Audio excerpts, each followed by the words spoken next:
It's the Marc Clarke Morning Show. Healthy, wealthy, and wise.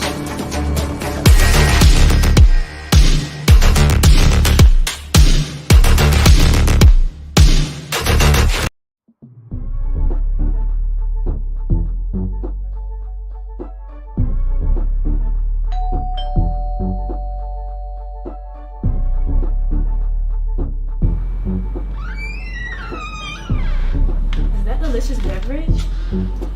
Duh.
And welcome to the show. Welcome. It is the Marc Clarke Morning Show. And don't be frightened by the spots on my head. I'm going to live. My lighting is messed up a little bit. I got to bring to the stage, first of all, this young man has done something that's never been done before. To set the stage, let's do this. I'll fix my light. Let's set the stage. A picturesque day in Salem, Virginia for the 2021 CIAA Championship game, and it was feeling real familiar out there as Fayetteville State and Bowie State squared up in the ship for the third straight time.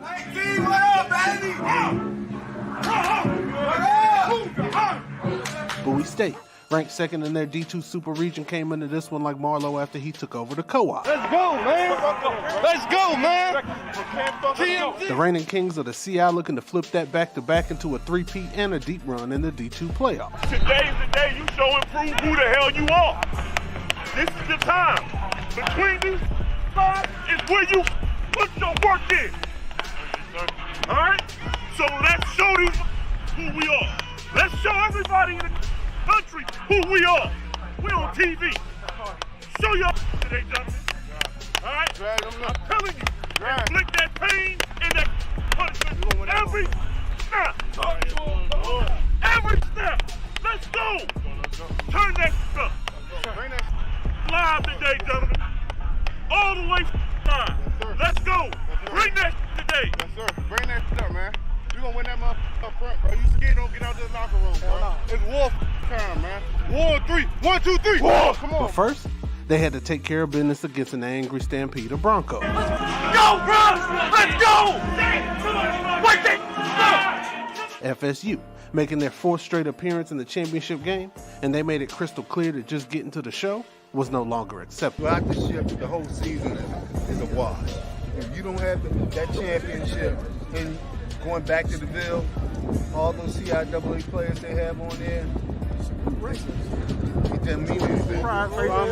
Attitude check. I caught up with some Bowie State OGs in the tailgate, and they put me onto a little Bulldog history. You're looking like who the thing started with. Legacy. We are members of the first football team at 1972. Yes. We started the legacy at Legacy, Bowie. that's right. And Wilson just came in and kept us going. Yeah. And he took us to another level. We are the first team 9-1. They started. Black college champions. They started in 1972. By 1975, we were independent black college champions, rated #1 in the nation. That was my team. The Marching Bronco Express and the Symphony of Sound was out there cranking, and both teams came out of the tunnel ready to get active.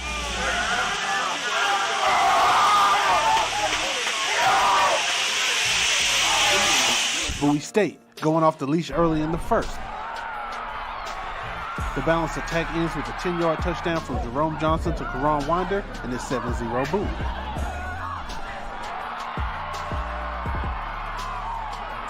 Jerome Johnson back playing fetch with his dogs on the lawn, and it must be a catch because it ain't hit the grass. Quincy Hall with the acrobatic grab off the tip drill. Rome Mahomes creating time in the pocket and finds Victor Olayinka for the 9-yard touchdown. Bowie State is up 14-0 early, and Bulldog Nation was out there marking their territory.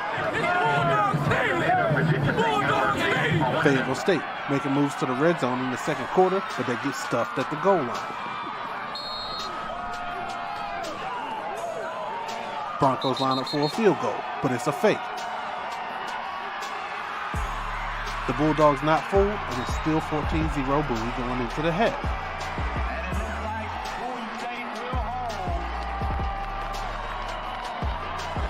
And the boys from the Ville came out for the second half on a mission. Darnell Walker, Matt trucks his way for 12 yards. Then it's Kahari Lane, finding Brandon Knotts, wide open for the 26-yard touchdown, and the Fayetteville State side goes ham, down 14-7 going into the fourth quarter. Broncos get the ball back. Kimo Stockdale, rumbling, bumbling, stumbling, and eventually fumbling. Bowie recovers. It's review, Bulldog ball, the back-to-back CI champs on the move with 8 minutes left to play. They get into field goal position. Aylin Omarhadzik knocks it in, and Bowie State is up 17-7. 5 minutes left for Fayetteville State to avoid a fourth straight championship game loss. But the Bulldog D locks up, and Bowie State three-peats as CIAA champions and heads into the D2 playoffs as a 2 seed on a mission for a NAG.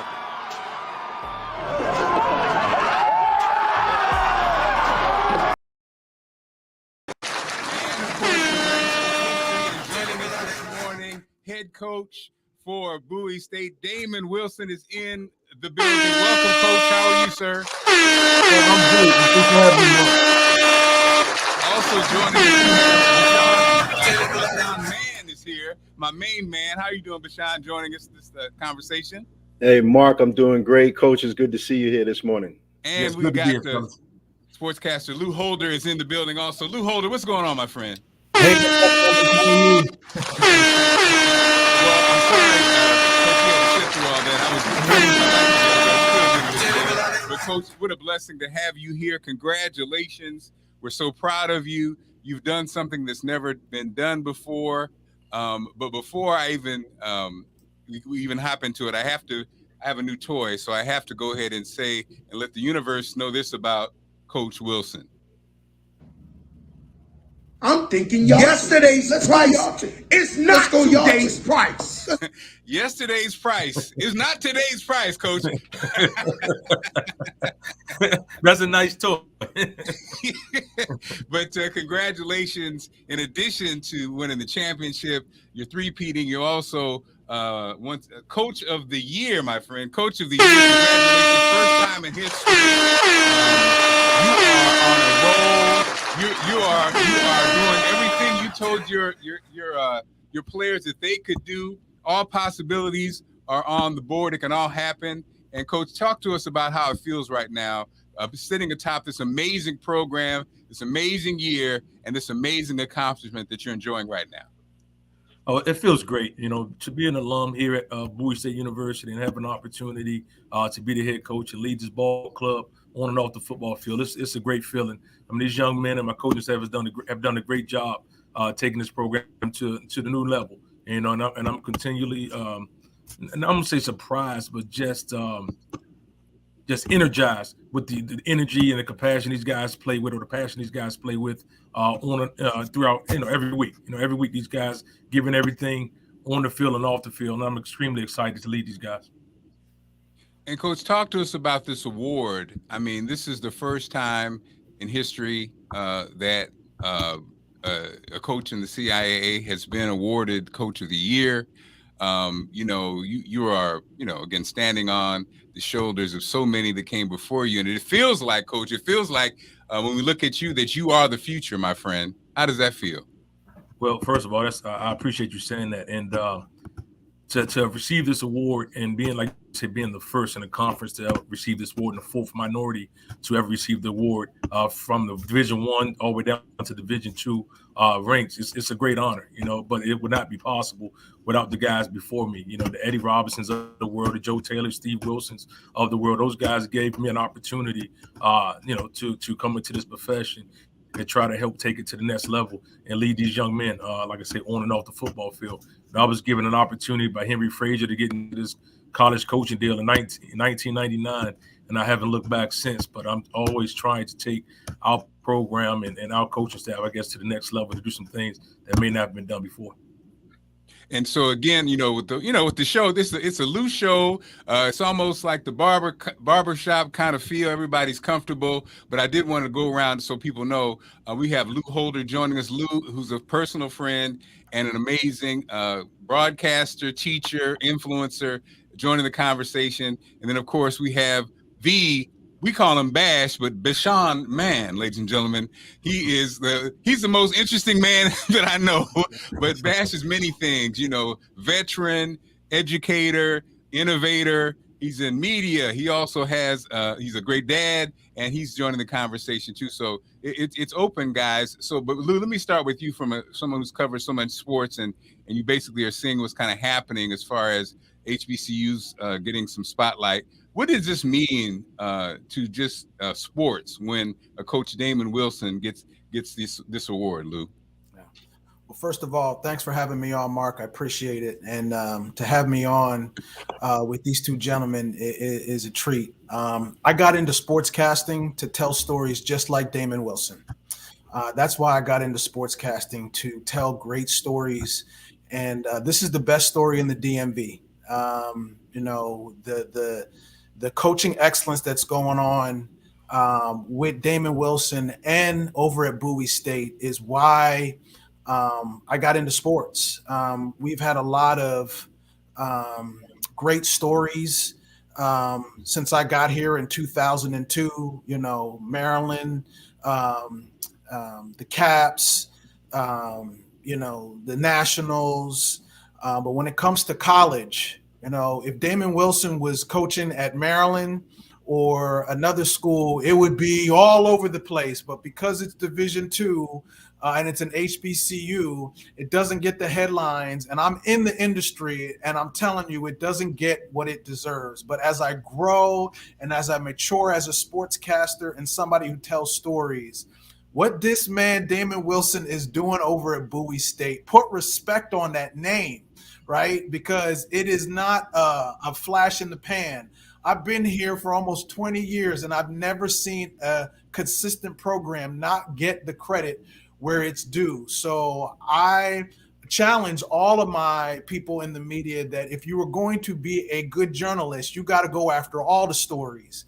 And what Damon Wilson is doing over there, and kudos to you, Coach. And yes, that title and that honor is well deserved. Well deserved, because for people who watch and know football and know what maybe some of your limitations are, and know some of the talent, most of the talent that has made Damon Wilson Coach of the Year is right here in this area. You don't see a lot of kids from California or Michigan or Florida.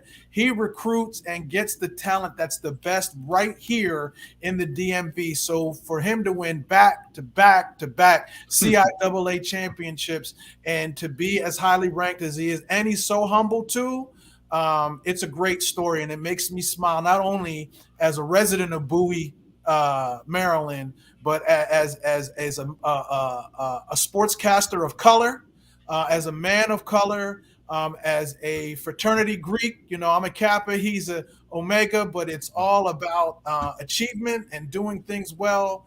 That's what it means to me. Personally and professionally, it's one of those stories that with all the other craziness that's going on in our world, to see this story makes you smile, and it should make all of us proud. And Bash, you basically, and also I can't forget Bash is an amazing author too. But Bash, you're also a bruh. You know this man more than just as a coach, and it was very important. I wanted to bring you on because there's some questions. You're like, Marc, make sure that we tap on this when we do this. So I said, Bash, you need to come on. And so Bash, there's some, some questions and some things you want to point out to make sure we cover. I know Coach can't be with us a long time, but while we have him here, so please do that, my friend. Marc, good morning, gentlemen. Good morning, Lou. You really have really hit the nail on the head with regard to the word consistency, right? The consistency that a Coach Wilson is bringing to the Bowie State program, to the community, in terms of changing. I've said this to him before, and again, he for those who don't know, he is my chapter bruh. So I have had the opportunity to sit and talk with this gentleman and to see up close what he's doing in terms of changing the lives of young men, both on and off that football field. So, Lou, when you talk about, not grabbing, people aren't coming from California. They're not coming from the Pacific Northwest or some other areas across the country. They're coming from right here, Maryland, DC, Virginia, perhaps Philadelphia, Tidewater region.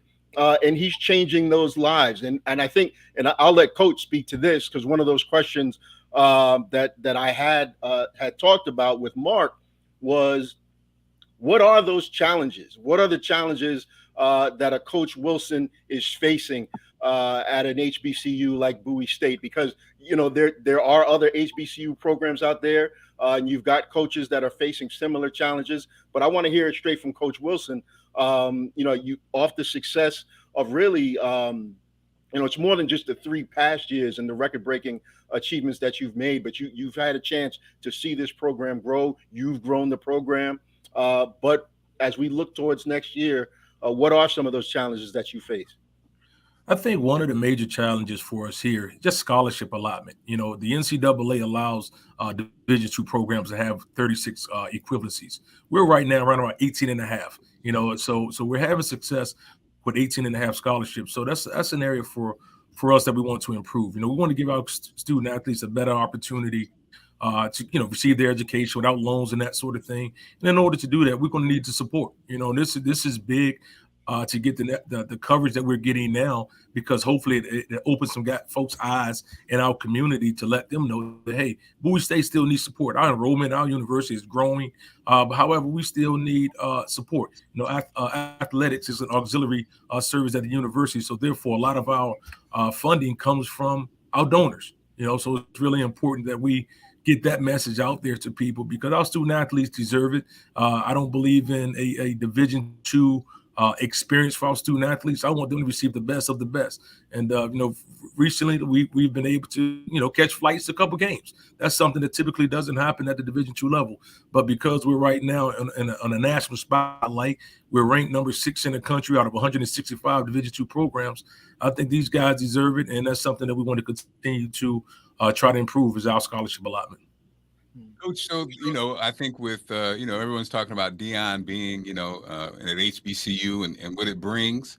And I know you have recruits coming, so you can't be with us that much longer. But so, Coach, I guess there's always going to be good and bad that comes with that. Talk to us about what did it mean when, Deion, with what he brings to the game? What did it mean for HBCUs that he is now involved and able to leverage some of the things that he has? Well, it's quite interesting. If you sit back and look, it's really almost like a revolving process. This isn't the first time that a former NFL player has become a head coach at an HBCU. Once again, I've worked for a guy that played 10 years in the National Football League with Steve Wilson. He was a head coach at Howard University for 14 years after his NFL career. The difference now is we have the different social media outlets and that sort of thing to expose some of the things that are going on our campuses. I think what Coach Deion is doing is great. I think it's great from a standpoint. He's bringing some much needed attention to the HBCU game. I think he's giving students an opportunity to continue to play and further their education. One thing I don't want to get lost in this whole process is our high school student athletes. those kids are working hard in high school, looking for opportunities to further their education.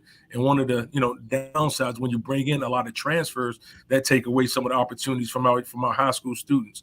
And that's one thing that we will continue to recruit here is our high school student athletes, so we can develop those students. And then those students spend 4 or 5 years on your campus. They're going to actually fall in love with that campus versus spending just 1 or 2 years as a transfer student. So we're going to have our nice blend of transfers, but our program is going to be built off high school student athletes and developing those guys. Hey, Mark, I want to jump in and talk to real quick, because we all know at the professional level that the front office and the coaching staff are not eye to eye with certain things. But with you, could you talk about the relationship? I mean, it is a team.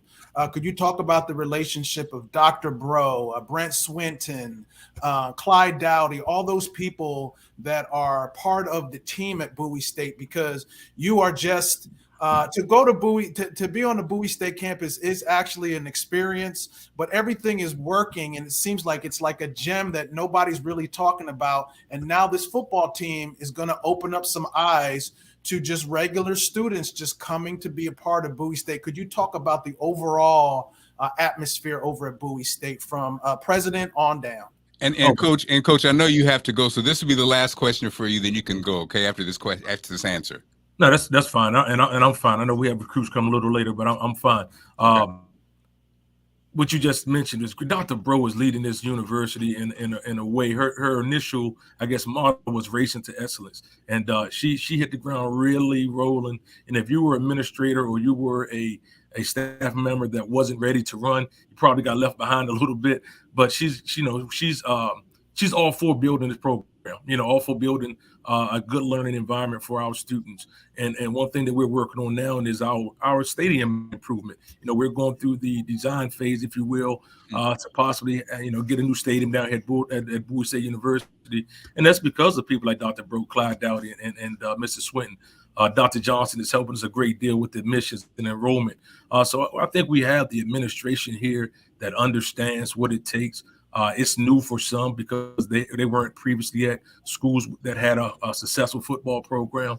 So it's really up to us as alums and supporters in the community to really buy into Bowie State University and assist us along this journey. It's so interesting, Coach. It just speaks to who you are. When you raised the question about what about the high school athletes, it's so interesting, Lou and Bash, because on the D1 level, and even just the way it's covered, that is never talked about. That is never talked. I mean, the only time it's talked about is where does that high school student rank as far as player goes, but as far as the needs and what they need is never. And I think that speaks to your character. This question comes from B. Lawrence. It says, how has the state of Maryland funding that was misappropriated to other non-HBCUs affected your program in school? Where is the status of that money? Well, I know the administration is still going through that process, and I know we have been. Great question. Okay, I know we have been awarded some funds from that lawsuit that was going on. We have not had the conversation of how that's going to help our athletic teams right now, but I know Dr. Bro and the administration will, do what's needed to assist us in moving forward. Mark, if I may, Coach, you've got an opportunity here, and you've got two people here in the DMV area and really nationwide in terms of media professionals. What do you see from your vantage point in terms of getting the community? I mean, look, Lou, you sort of tapped into this a little bit earlier. How can the media work with you, Coach, in order to promote your program, in order to drive eyeballs or drive that machine towards getting new scholarships, increasing that number? How do you all meet in the middle? I think this is a great start, and I've met with Lou a couple of times this year, and he took the opportunity to tell our story, and we're really thankful for that opportunity. I think this is what it's about. sometimes we have to educate people. You're looking at a university that's been around since 1865, been playing football since 1970, and we haven't had the success here that we're having recently. So you got to educate people, letting folks know what's going on your campus, not just on the football field, but talk about we're graduating over 85% of our student athletes. We're involved in community service projects monthly. Our team GPA is right around the 2.85 right now. Our goal is a 3.0. So we're doing a lot of good things in the community, but I think if the story is never told, it's hard for some people to buy into or believe in what we're doing. So I think opportunities like this is great. I think our alumni base, we got to turn it up a little bit. And I'm saying it as an alum, we have to turn up because our students deserve more. We have to give more so we can give our students a great opportunity. I think there's a lot of great things going on campus. However, we have to do more so we can put our student athletes in a better position. Hey, Marc, I gotta say this one thing, because as a student athlete myself, I played soccer at Rutgers, and that is so important. What's lost, I think, on HBCUs and a lot of all these athletes is that it's athlete student and not student athlete, right? And I just witnessed my school. They were 5-7. They were not bowl eligible, but because of something that happened with COVID, the NCAA had to go and find a replacement team to play Wake Forest in that bowl game, right? Because Rutgers had the highest APR, they picked that school to go to a bowl game, my school to go to a bowl game. And it's because of the work they did in the class. Now they got destroyed by Wake Forest, right? But at least they got a chance to go, right? And if you look at the overall academic success rate of Bowie State, I've seen some of the athletes, I've talked to them. The thing that I think that makes me the most proud, Marc, is that not only are these students, doing well on the football field, they're doing well in the classroom too. And that's the story. As a journalist, that's the story that's not being told enough. That these kids are graduating. Amir Hall, one of Coach's stellar quarterbacks, he's now in media production. He's now in our field doing things. And, there's life after college. And Damon Wilson is preparing these guys just like all these other coaches. And I think that to me, as an educator now, that to me is the bigger story than just the success on the football field. Because once these kids leave Bowie State, they are now successful for life. Because a lot of them, that's the CIAA championship was the last game that they're ever going to play, right? But they're still being successful, and they're in our community being successful. And I think that is part of what makes me so proud of this story. Well, and that's the story, Lou, that again, the general market doesn't know, but many Black folks don't know either. It's like when you talk about HBCUs and what it brings, what it offers, as Coach Wilson knows. He knows, and that's what he just said. What about the students? It's about the students. It's about their lives. Football feels great, and hey, a small percentage is going to make it all the way to the pros.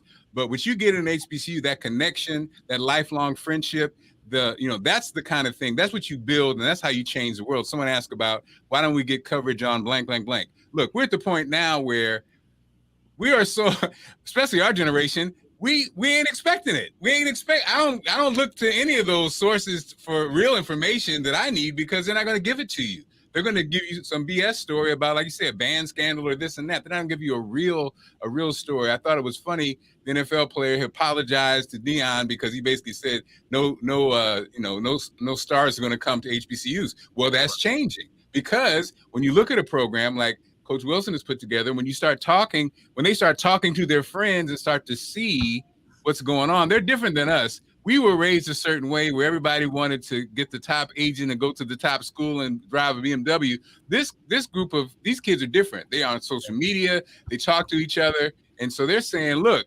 I'm thinking about this, and it can actually happen. And so, Coach, now obviously the question people are having is, I'm sure you're getting offers. How will you deal with that? Even if it's, D1 HBCUs or, that the spotlight has been on you. I'm sure you've always had to deal with this. How do you handle it? It's an honor. You know, when other universities, they've been calling for the last 7-8 years. It's an honor to receive those phone calls. I'm not a guy that is driven by personal goals, if you will, with regards to my personal finances or that sort of thing. I'm driven by these students. You know, I had a goal when I came here at Bowie State University, and that's to win the national championship. It's never been done at the Division II level with by an HBCU. So that's something that it really drives me, along with building a facility. I want these guys to have a top flight stadium to play in. I want these guys to have a top flight press box and all that good stuff to play in. So that's something. Hey, say that again. Yeah. I want to eliminate the tent that the president is in at the game. I want a suite for the president. So that's something that I envisioned years ago. So like I said, those opportunities are it's an honor to receive the phone calls. But right now I'm not finished what we started here. I have a great coaching staff, and we're developing student athletes, like I say, on and off the field. And I have 6 alums on my coaching staff. You know, so it's important for me to guide those guys and help those guys move forward in this profession as well, so we can have more branches off our trees and more of us become, head coaches. So, I'm not finished my overall goal here when I'm talking about moving to other places. Coach, I want to let you know you always have a place here. I think we're seeing with this, with all these streaming shows from podcasts. Lou Holder's getting ready to launch his own podcast and podcasting network. Bash already has a successful podcast, and your boys connected. So Bash, but that and that's the beauty of the streaming piece is everybody is in their own lane, and a lot of times the lane has branches. So Coach, please, I would love to do the regular feature if you join me or whatever you need to do from recruiting to whatever. Always feel free to do that. I'll tell you something else that's cool in this conversation. This is one of those kind of conversations about you have with those of us who are familiar with HBCUs. I didn't go to an HBCU, but I have 2 daughters who are at HBCUs, and my wife went to an HBCU, so I'm all in. And one thing, what I loved about Bowie State, you mentioned it earlier, Coach. Bowie State, and Lou, you know this too. When you talk about schools, I'm not going to name names. Bowie State is willing to work with you to do whatever needs to be done to get the message out, to help get the message out. Whatever you have to do, Bowie State as a university is there. The leadership is there. And I remember years ago when we used to do broadcasts at different schools, I won't name any names, Bowie State, when you arrived at 5 a.m, they were there. The whole crew was there. The band was there. It was like everybody was there to make this opportunity of exposure, to make it great, and to let the world know, and also know let the campus know too. And I think that right there is so important. And I think, Coach, that's something that obviously you're taking advantage of, as we can see so many the alum are checking in. There's a certain type of pride that goes there, that's there at Bowie, but it's also not just pride, it's like involvement. It's like a spirit of getting everybody involved. Is that the top that started that, Coach? It's a family. Yeah, it's a family, and we have family in our locker room. We have a big sign when you walk right out the locker room, it says family. We have a board in the locker room that has a lot of words that don't just require any talent. So it's commitment, dedication, those type of things. We want to ingrain in those guys' heads early when they come on campus. These recruits we have here on campus right now, we want them to let them know what the Bulldog way is all about. And it's not just about winning championships. It's about doing the right thing in the community and in the classroom. So I know I have to get ready to get out and speak to these young men, but I really appreciate you guys for having me on, having an opportunity to talk about our university. And I look forward to talking to you guys in the future for sure. Coach, thank you so much. And one more reminder. Yesterday's price is not today's price. Well, see, I love it. Coach, have a great one. And see this, the beauty is that is not what you're about, Coach. But wait a minute now. We need to talk about that. We need to have a conversation. We love the kids too, but no joking. Coach, have a great one. Thanks for joining us, my friend. All right, thank you guys. All right, Coach Wilson, and guys, we can talk behind the coach's back. No joking. I think we can, and we really, seriously, Bash and Lou, we can actually talk about stuff that Coach can't really talk about, and it is so funny, guys. We're all at a certain age, and what Coach said is so important. But man, it's such a. I'm not saying it's a fine line. I'm saying successful Black people have this challenge. You know, we have this real challenge. You know, Deion. First of all, let's go back to the Deion thing. The thing about the Deion thing that I think is interesting, even in the community, that we kind of, to me, I think we get caught up on. It's funny, is that people say, "Oh yeah, it's a good thing, but it's a bad thing." I think most of the things that people say is a bad thing, it really is just managing. It's just managing success. It's almost like especially our generation, we grew up in the don't show nobody our dirty laundry era. That's where we came from, right? So it's very hard for us, to be honest, to have a real conversation about things sometimes in public. I remember when I worked at Howard at WHUR. I remember this was a few years ago. Things have changed now, but I remember like looking at the facility for the athletes, and I saw some damn Nautica equipment, which when I was 19, Nautilus came out when I was 19. I worked at the YMCA. I knew the Nautilus salesman. And Lou, when I saw that, and I was thinking, so you got a star athlete, you want to send them to Howard, you want to send them to HBCU. You visit there, and then they go visit Nebraska or they go visit Florida State, and it's 2 city blocks of equipment, and it's the guy who just invented the new thing.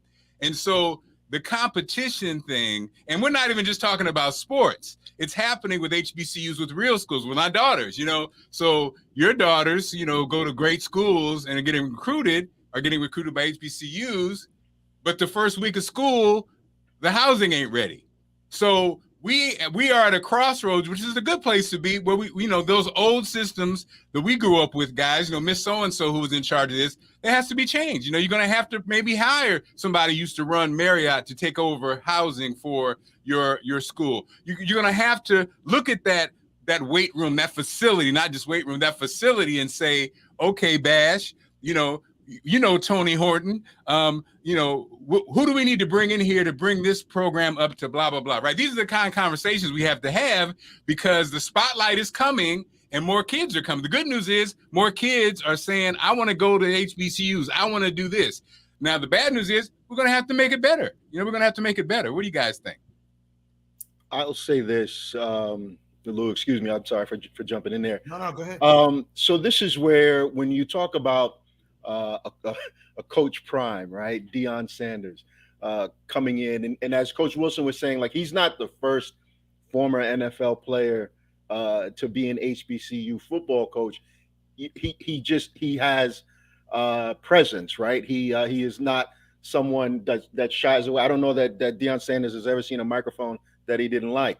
So, but I'm sorry not to cut you off, but let me hop in. Sure. He's the first who brings sponsorships. He's the first who's been not only a Hall of Famer, but he's bringing a cachet that nobody else has. Like you say, at a time where social media and what he's bringing has a whole different power than it did before. Completely understood, and for that, I believe that is a good thing. That it can be used, and he's obviously using it to his advantage, there for his program. And I just hope, here's what I know, like, about Coach Wilson, who we just had on. He's in there trying to make a program. He's in there generating a whole holistic program, right? That's going to further the lives of these young men that come in there. And when you're in a battle against sponsorships, gym equipment, other facility hangups and such like that, you have to have a coach and a coaching staff that is in there saying, look, that, the entirety of this program speaks more volumes than what you're seeing, in that gym or in terms of other incentives we can offer you. Now, that's not, how long can you sustain that? Which is why I think, other than, someone like a Bashan Mann on here, you need more Coach Wilsons. You need more Lou Holders, those folks that are here, even within the DMV community, that are in touch with what these high school kids are looking for, what these college kids are getting once they step on campus, whether it's at the Naval Academy, whether it's at the University of Maryland, whether it's at Georgetown, whether it's at Bowie State or Howard here in the region. So I'll stop there. Lou, give it over to you.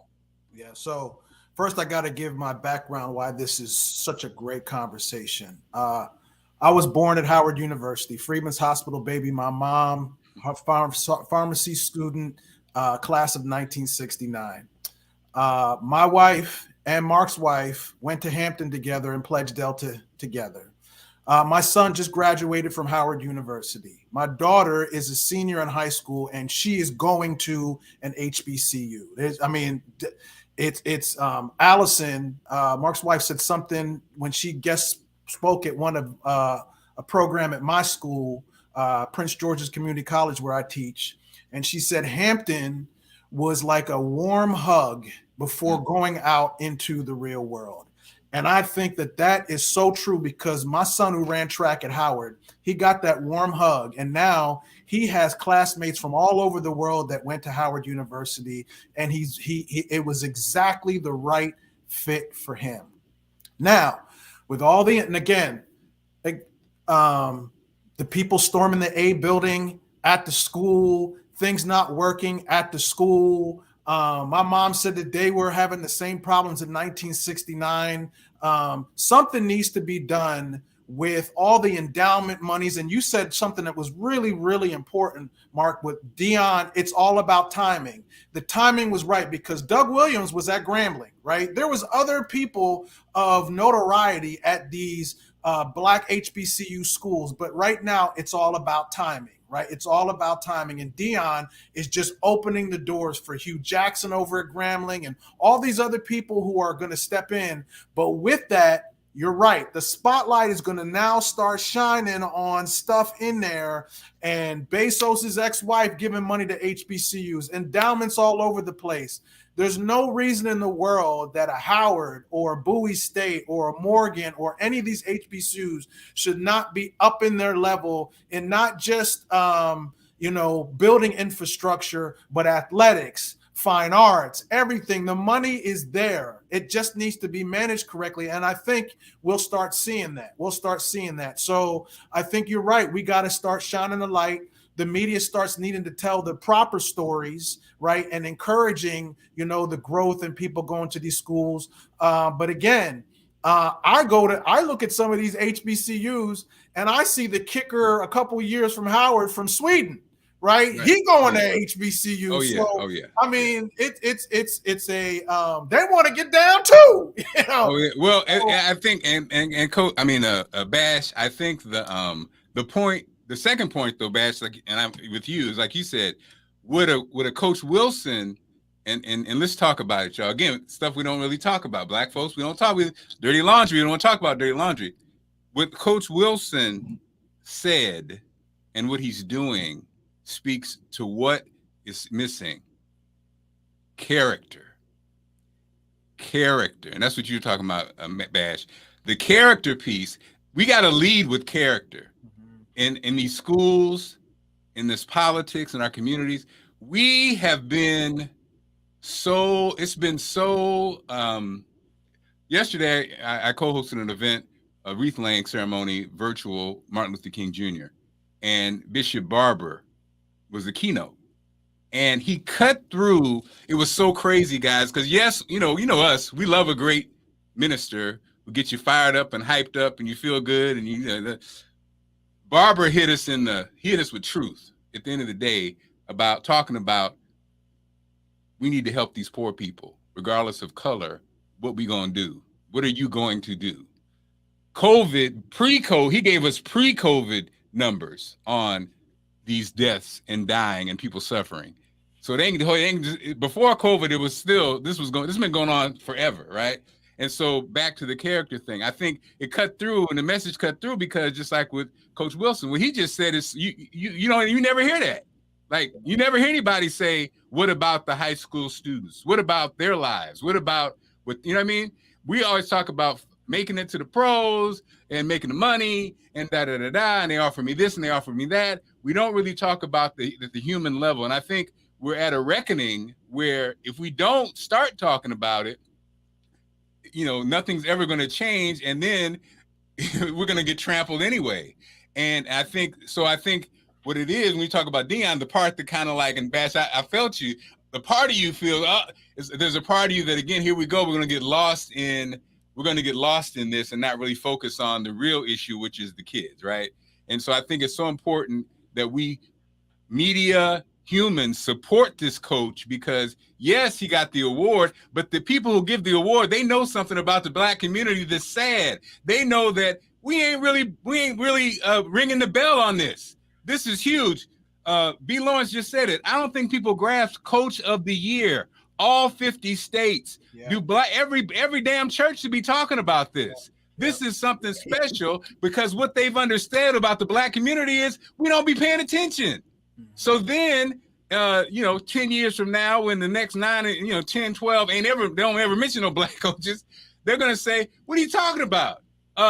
Coach Wilson won it in 2021, and y'all didn't say a damn thing. It wasn't even a story on the Black News Network. It wasn't even a story in Washington on Fox 5, on any standard. Have I seen a feature?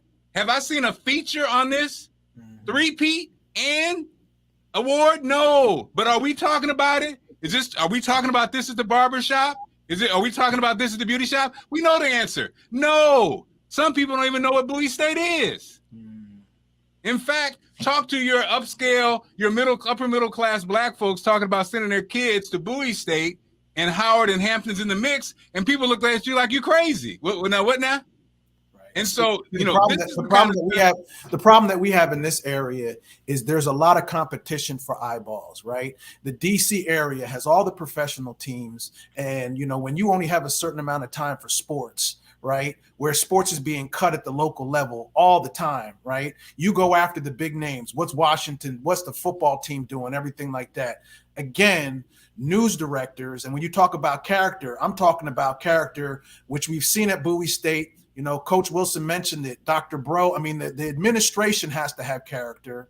The news directors at these TV stations and the radio stations, they all have to have character, and we have to tell the story, right? It ain't all about the insurrection every single day, right? Let's, in a newscast, Mark, you seen it. If it bleeds, it leads, right? So we're going to talk about all the shooting. We're going to talk about this. We're going to talk about people in conflict. But do you have a story right here? The man said it. All 50 states. This man was named Coach of the Year, and nobody's talking about it, or at least not enough people are talking about it, right? It should be a feature. It should be this. Again, the fact of the matter is now what we didn't have is now present, and that's the media, right? The changing face of communications. It used to be we had to wait for the networks to come talk about it. Now we don't have to, because people like this program and all these students that have their own social media, we need to use all these platforms to start telling the story and be like, okay, because to be quite honest, here's the deal, to be quite honest, not many people are watching local television anymore. They're asleep, right? Or they're getting the stuff off of this, right? They already have the information. So if this is where we're going, right, we need to start saying, okay, we need to start working smarter, instead of harder, because this story is one that you don't want to miss. And I'm glad that you said that, Mark, because that's the secret. We're not supporting our own, and we waiting for other people to tell the story. We need to tell it ourselves. Well, Lou, and that's why it's so funny. All three of us have worked for, have done it on other people's shows. So it's important to have our own shows, keep them up. Because this is where it's going. This is where it's going. Because like you said, Lou, the funny part about it now, the irony of, I think, we've been in this media for so many years, and Black folks have always complained that, why ain't you ever covered it? No, because they don't care. Okay, that's why. They don't care, and they're not going to cover it because they don't even cover stories that affect the general market. Like you said with sports, look at the sport. They're cutting the sports. Sports is nothing now. Sports is nothing. They're having news anchors read sports. They've gotten rid of this. Who do you know that's doing sports now in this era? Everybody's going. The great Channel 4 with George Michael, right? They don't even have a sportscaster now, right? Their news people are reading sports. They've gotten rid of it. And everybody gets on me and be like, Lou, how come we're not doing this? Because me, you, both of us, we all have to go into these meetings, and we have to sit in these meetings, and we have to sell the story. And if the story is not sexy enough to the overall crowd, we get pushed to the side, right? We have to go and fight for the story. Why should I have to go into a newsroom and fight for a story, a feature on Damon Wilson winning Coach of the Year? But I do. Yeah. I do. I have to fight really, really hard because I got to tell you that the weather people have to be told it's going to snow 5 times, right? And we got all this death and destruction and everything like that, but there's just not enough room in the sportscast or the newscast to say that Damon Wilson at Bowie State, Division II, won Coach of the Year. But you know what? And the blessing is, so that's the blessing. So now we have to do it ourselves. Shout out to Harold Bell, who has his own show. Harold's been doing sports. He is the father, basically, of sports talk. And he's here in DC. He's 80. Harold's 83. And he does a streaming show. And, you know, if you're watching this, Google Harold Bell and follow him. He's been in this market the whole time. And so it's a blessing. You know, it's a silver lining, you know, because now if you want to get real information, you're going to get it on podcasts, you know, and so, and again, it's not just for Black folks. I mean, in general, and as somebody who's worked for these companies, and Lou, you have, Bash, you've been in the military. At the end of the day, the narrative that companies give us is pretty much not the narrative that it's all about. Even the money thing. The funny part about the money thing, and Lou, we see it all the time when they talk about, someone just said, no, because it doesn't make any money. Well, news never made money. News wasn't to make money. You know, it was a lost leader for a company. So that's that's not it. It's about, again, like you said, Lou, the news director, the company's philosophy, all these things are kind of meshed together. Sometimes something's just easier to do. You know, sometimes a harebrained idea that the person who can decide. And so the fact that we now have these platforms from people who are watching us and whatever, if there's something that you want to ask or something you want to see, the beauty of now is you can do it yourself. That phone, like you said, Lou, this is the platform right here. You can do a whole show, edit it, have sound effects and everything else on your phone. You don't need to, like me and Lou, major in broadcasting and go to a small town and cover for, ride on a bus. You can do it from the comfort of your home like we're doing right now, and that's the overall blessing. So, guys. Can I ask you one more thing? Yes, sir. This is the Bash and both of you, because Damon Wilson and what he's doing and what he's fighting for in college is the same thing all over the place, right? Now, here's the hot story right now. Kellen Moore, right, the offensive coordinator for the Dallas Cowboys, right, is this hot story now, right? That, a genius coordinator, right? Really? Eric Bieniemy has been doing this for a minute, right? Bash, also one of your frat brothers, right? And I'm hearing all of the stories now that, Kellen Moore is this hot topic, right? And it just makes me so frustrated because I was like, all this going on, and he's supposed to be really, this was the same. I mean, it's the same narrative going on that Chip Kelly was an offensive genius, right? He destroyed 2 franchises, the 49ers and the Eagles, right? Eric Bieniemy is sitting there, right? Brian Flores, how does Brian Flores get fired after winning season is beyond me. So again, the fight is not just in the college, it's Mike Tomlin is the only coach of color in the NFL, right? Currently, while we're doing this show right now. The only one out of all the teams, the only one. You have got to be kidding me. Yeah. So his fight, and I want to hear your thoughts on this. His fight is the same in the pros. It's probably the same in the high schools. We still have a long way to go for this equity and equality because the rules are still different. We still got to play by them, but the rules for Damon and the rules for so many others are so different. And now as a journalist, I can't close my eyes to seeing this. I mean, when you look and see what's going on now, and I don't want to hear about no Kellen Moore whose team had 14 penalties in that playoff game, being an offensive genius when Eric Bieniemy's sitting out there and Brian Flores is sitting out there and all this talent is sitting out there, and you telling me that Kellen Moore is a bigger story and what he's doing with the Dallas Cowboys is a bigger story. So I don't want to say it's just me. What say you? No, Lou, it's not. And Mark talked about this earlier, us having the freedom to talk as if we're in a barbershop or wherever. I just got my haircut. Go. Yeah. Yeah. So, it's interesting. And I saw that whole, that comparison side by side with the Dallas coach and Eric Bieniemy out there and what he's been doing out at Kansas City and continues to do on an elite level. But the automatic pilot or in the programming, the conditioning, give it a name, to which we see and that others perhaps do not see, or even they do see and could give a damn.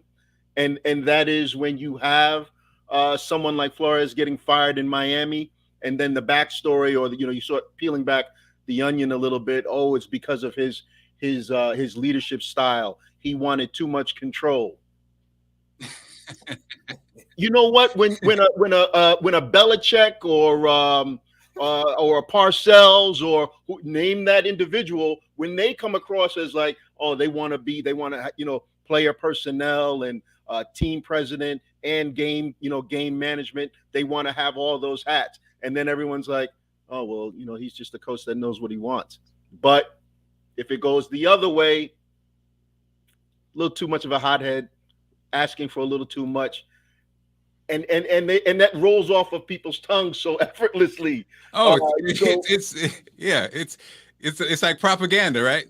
Well, and so let me ask this, guys, because I think we're in the same age group. I'm finding that I don't even I express my frustration on the couch with the kids and the dogs, and then I kind of keep it moving. I think I'm into building this, or I'm into building. Even when I get a job, when I have a job, I think it's so important that we build our thing, our platform. I talked a little about this earlier, because those things ain't ever going to change. The most blatant one, guys, is just what last week, Tom. So your boy gets, your boy gets kicked off the Buccaneers for being crazy, which, he is crazy. But then Brady gets in a screaming match with his coach because he got to go back in to get Gronk his bonus. And all these snarky sports shows, everybody's a comedian, everybody's got criticism, everybody throws darts. But Tom Brady cussed out the coach because he wanted to go back in to make sure that his tight end got his bonus. And I heard no complaints. Can you imagine if a black quarterback was going to go on to get his bonus? Are you kidding me? Nobody said nothing. Oh, Gronk and Tom Brady. Nobody called Tom Brady selfish. They didn't call Gronk selfish. What about that? It's all about the team and the Nobody said nothing when Brady said, "Get out my face, coach. I'm going to go get my man his money." Shut up. Nobody said nothing. But then the coach, the next week went in and smacked the black player on the head like he was 16 years old. Now, if the player turned around and grabbed him by the neck and said, "I'm a grown-ass man, don't ever do that again," they'd call him a criminal, an animal. And the part that hurts so much is we do the same thing. We'd be the first to say it. We'd be the first ones. So, you got to make sure you can maintain yourself. You got to make sure. Brady threw the thing the other day, the computer the other day. Ain't nobody say nothing. And so, for me, I'm at an age where I just be like, okay, because it ain't ever going to change. It's never going to change. And with us talking about it, it ain't going to change. So I'm just like, let's put it into this, I guess. Then we can talk. We can have this conversation and not be worried about getting called in the office. I'll give you even one better. Yeah, Lou. I don't know, Lou. It seemed like you were a bit. I don't know, Lou. Hey, listen. I'll even bring it even wider lens. Time Magazine, Marc and Bash, had their Man of the Year for 2021, right? They put Elon Musk as their Man of the Year, right? Are you kidding me? Are you kidding me? The Capitol police officer who actually saved lives on that January 6th day, right?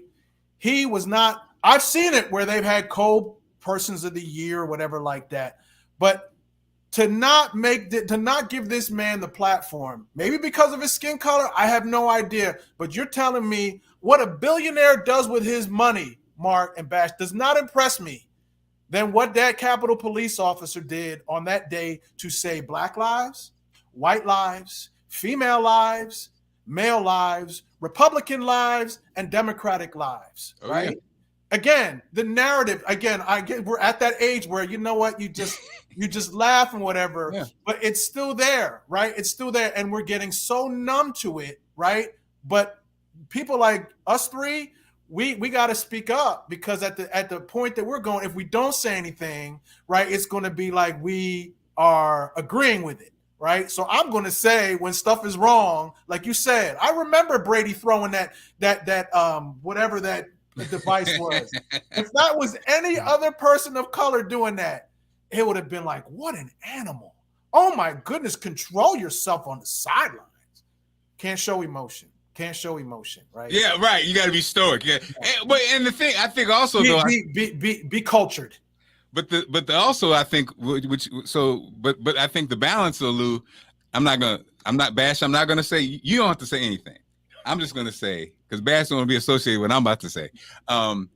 Also, Lou, the more we know behind the scenes, the more we know the big picture.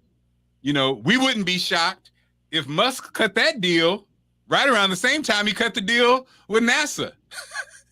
You know what I mean? When he cut that deal, did he even bid on going to space? I mean, was there anybody else bidding to do all this stuff and all that stuff that they found on the voyages to the moon, all that technology? He just has free access to it. Nobody else wants to. So what you're saying is that Elon Musk. What you're saying is that Elon Musk and Time Magazine could be in cohorts with one another. No, you're not saying that, are you, Mark? I'm not saying that. No, not Mark. Not a polished journalist like yourself. No, not you. Oh, I'm not a journalist. So guys, I'm wrapping things up. So you guys, let us know where we can find you. I know, again, Bash, you're an author. You do so many different things. Where can people find you? Where they find your podcast and everything else you do? Hey, Mark, thank you so much. Lou, it's been a pleasure, and I look forward to doing this again. Hey, look, find it on Amazon, Daddy's Love Notes. You can follow me, daddyslovenotes.com at the website. All of my information is right there. So I'm always glad to hear people checking the book out, and it's got little legs. So there might be a few people still checking it out. But no, definitely visit that website, daddyslovenotes.com, and the book, Daddy's Love Notes, available on Amazon and Barnes and Noble. So check me out. Awesome. And Lou, of course. Yeah. I know I didn't. I'm sorry, man. I didn't mean to leave I didn't mean to put the cat out of the bag, but I know you're working on something that's coming in 2022. I mean, I'm trying. You know, I mean, it's all about timing. So, but yeah, I Twitter is basically my main handle. Holder Sports. I'm also on Instagram at Lou_Daddy. I also do a hit on Travis Thomas's show on Sports Talk 980 every Wednesday at 10 o'clock. Every Wednesday at 10 o'clock, I have a segment on there. And the name of the segment is Things That Make You Go, in sports. And I think a lot of what we just talked about would go right in line with the things that make you go, in sports. But I think that you mentioned something in our conversation offline, Mark. We cannot, in that famous line from Beverly Hills Cop, we cannot fall for a banana in the tailpipe. No. We cannot fall for the banana in the tailpipe. So that's where you can find me. I'm growing some stuff, and, just keep that in prayer, because I want to make sure that it's right. And I want to make sure that it's on the same level as the Marc Clarke Morning Show. Well, hey, look, you guys are always hop in anytime. Call, you're going to be on the show. You got something you want to say, you want to promote. That's for everybody who's watching and listening. I see you on the comments. First of all, shout out to Mr. Eric Watson. Eric got the guns in his avatar. I see you, Eric. Good questions and letting them know the guns. But that's what this space is for. Because what I realize, guys, is when you get like-minded people together who ain't haters, so you can do so much. And when you have a product, Bash, you got your fans are chiming in, pushing you. Somebody wants you to run for office, young man. So is that right? You got little legs, but the fans are out there, man. When you put out a good product, when you're selling something that makes sense, and if the product is even you, I want to help promote that thing, because why not? And again, I think we're at the age where we understand that the clock's always ticking. These moments are valuable. And again, what I noticed, Lou and Bass, because you guys are in the circle, we got a lot of people in our circle who are just good people. Like we don't have that, oh man, so-and-so is stabbing me in the back. Like, you see these posts a lot of times, you'd be like, what are they talking about now? Now we worked in places, but I'm just talking about our natural circle of people. Like you said, Lou, your wife, we came together, our wives brought us together. And so it's like everybody Allison's brought me to the husband. I was thinking everybody's great. It's been why not expand that and use this platform and whatever to make everybody's dreams come true, because that's what it's all about. So that's what my thing is. So again, if you have products and stuff, you saw some of the commercials that started the show. I don't call them clients, I call them partners. And so thanks again. So guys, thank you so much.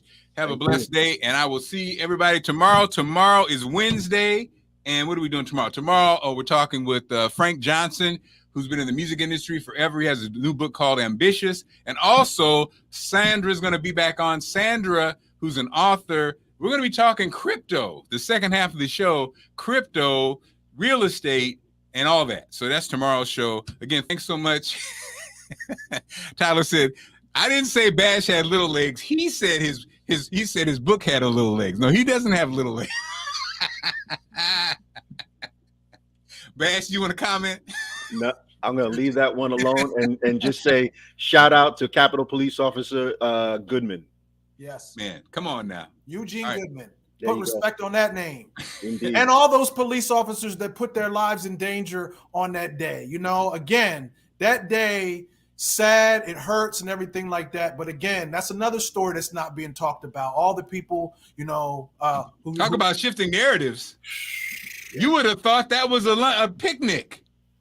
And what the narrative, Mark, is, what? If Nancy Pelosi and all those people didn't, if they had more police officers there on duty, there wouldn't have been the need for heroics or whatever. I was like, how do you know that? How do you know that? That was an angry mob. And if you look back over and over, it's a year later and they still trying to weed through all the stuff of that. All I know is that when I see those pictures and know that mob was like feet away from causing major damage, and this was an Army veteran who is not making near $1 billion that Elon Musk was making. He steered that mob away from causing major damage. And you're telling me, as a reputable news organization who has Marc and Bash, an editor, a senior editor who's supposed to do just that, edit, and you can't see that is even worth being co-person of the year? Really?